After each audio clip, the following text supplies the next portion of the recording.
Naomba nianze kumjibu yule mzee wetu wa mwisho kabisa, alafu twende mbele.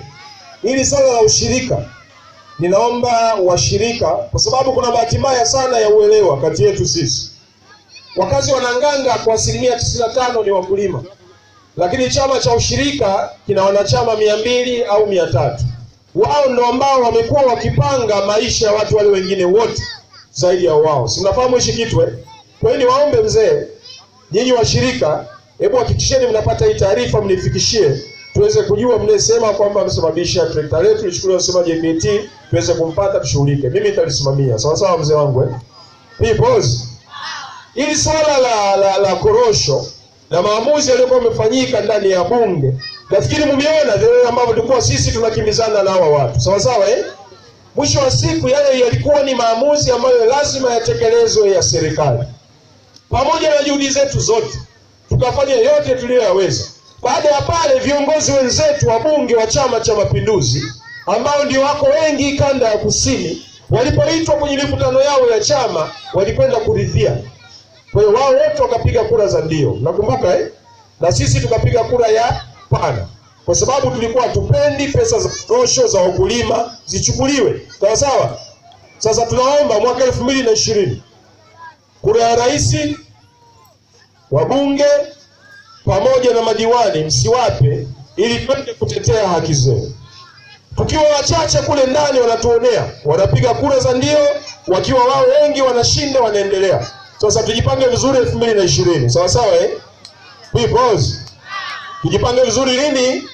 2020.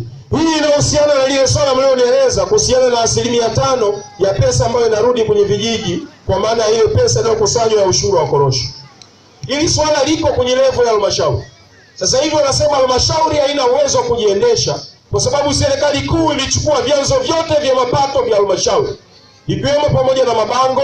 Walikuwa wanakuja na kodi za ajabu za majengo yenu. Hawajali kama mjenga nyumba ya nyasi au ya bati, bahati mbaya zile zingine zote zimeondoka. Lakini zile kodi za msingi zilizokuwa zinaendesha shughuli za halmashauri zimechukuliwa zote na serikali kuu, na hazirudi halmashauri kwa wakati. Ndio maana miradi mingi haiendi kama inavyotakiwa. Sasa walichokifanya halmashauri ili waweze kujiendesha, wakaamua kuondoa ile tozo kwa inarudi kwenye kijiji shilingi 5 kwa kilo, kwa ajili ya kwenda kusaidia maendeleo ya kijiji husika. Kwa hiyo pesa zenu zinaliwa na Chama cha Mapinduzi. Pause. Serikali hii ni ya nani? Mbona mnajibu kwa uoga? Serikali hii ni ya nani? Chama cha Mapinduzi eh? Ndio wanaokula pesa zenu pamoja na diwani wenu. Diwani anapokwenda kwenye vikao analipwa posho. Posho yake inatokana na pesa mnazozikusanya ninyi. Zinatokana na pesa ya korosho yenu. Kwa hiyo wameamua kujali maslahi zao kuliko maslahi za wananchi. Tusipoamua kubadilika, tutabaki hapo hapo tulipo kila siku. Pause. Huu ndio ukweli mchungu ambao si vizuri sana kuambia, lakini ndio hali halisi. Serikali haitarudisha hizo pesa, labda tujipange tena upya. Pesa zetu za ushuru wa mazao hazileti tena kwenye vyama. Lakini pia iliambiwa kuna kero nyingine hapa, inaongelea kuhusu swala la gala. Swala la gala nalifahamu. Kulikuwa na gala hilo liko huko juu, na kuna gala moja ilikuwa kule chini kabisa kwenye kona. Wakati huo hii ndio barabara inayoelekea Michenga, kijijini kwa baba yangu huko maporini. Tulikuwa tunakuta gala pale kwenye kona chini kabisa. Haya magala kihistoria yalijengwa yakakabidhiwa kijiji. Wakati ule kuna masuala ya vyama vya msingi. Viongozi wenu kwenye vyama vya msingi ndio maana hataki kuwakabidhi.